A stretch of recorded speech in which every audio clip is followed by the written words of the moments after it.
Did you notice that under slavery, they don't talk about children under slavery? Now, when I study slavery, I start to realize that the children are allowed to be children. They can play, they might do certain chores and everything like that, but they're allowed to be children. You never hear anything bad about children under slavery.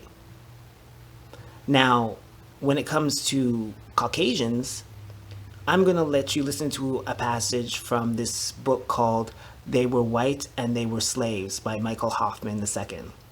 This guy's going to read a passage, and it just shows you how nasty they are to their own children, the Caucasians, right?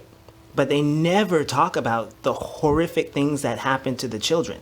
They always talk about black people. And when it's black people, it's really the adults and stuff like that. But it's not as widespread as they make it seem, because slavery, they're exaggerating about slavery.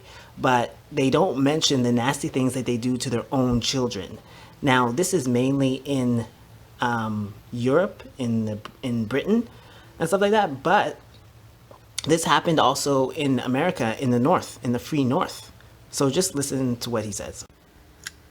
Charles Darwin's uncle, factory owner Josiah Wedgwood, owned a business that worked white children for 5 years of age in a chemical factory permeated with lead oxide, a deadly poison. Wedgwood acknowledged that the lead made the children, quote, very subject to disease, unquote, but worked them anyways. The English writer Francis Trollope estimated that at least 200,000 English children were, quote, snatched away to factories, taken and lodged amid stench and stunning, terrifying tumult, driven to and fro until their little limbs bend under them, the repose of a moment to be purchased only by yielding their tender bodies to the fist, the heel, or the strap of an overlooker or overseer. That's Marcus Cunliffe, Chattel Slavery and Wage Slavery, page 73. In 1723, the Waltham Act was passed, which classified more than 200 minor offenses, such as stealing a rabbit from an aristocrat or breaking up his fish pond, a crime punishable by hanging.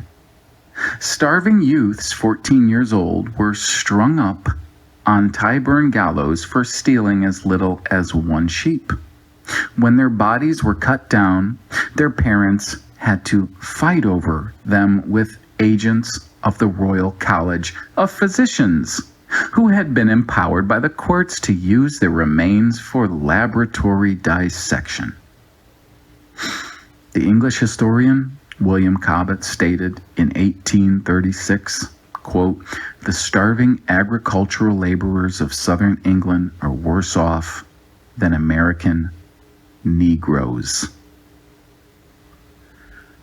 One more time, William Cobbett stated in 1836, quote, the starving agricultural laborers of southern England are worse off than American Negroes.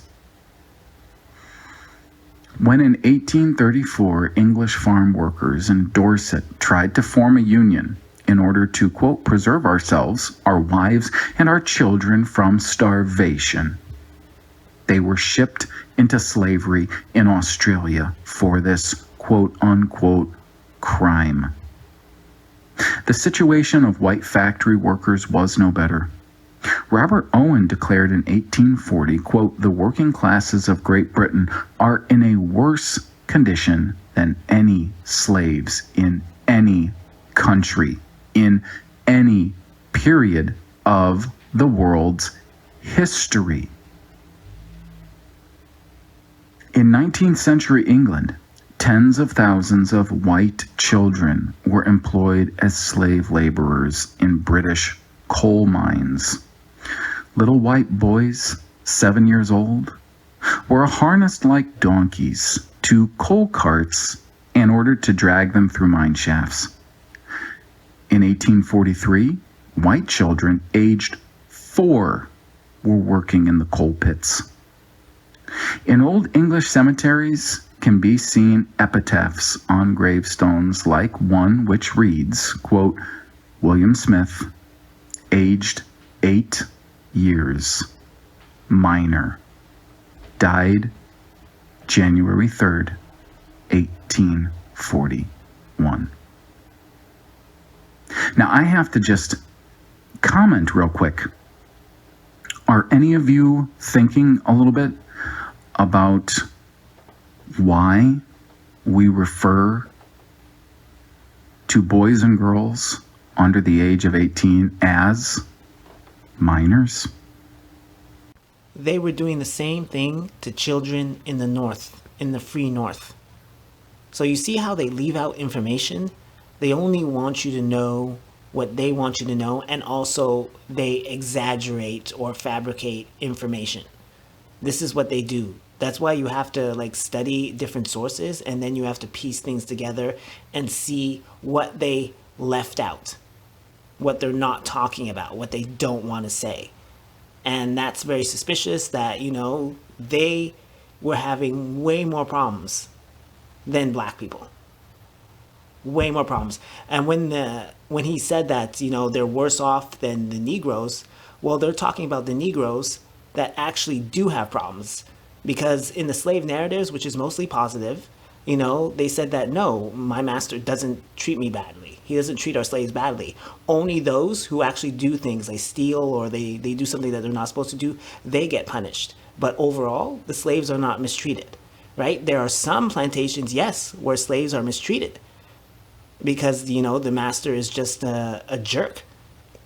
But overall, it's not like that in the South. But yet, this is what they want to perpetuate.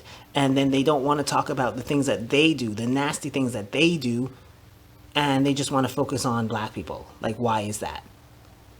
They're very suspect when it comes to the history. So that's why you shouldn't believe everything that they say in history when it comes from Caucasians.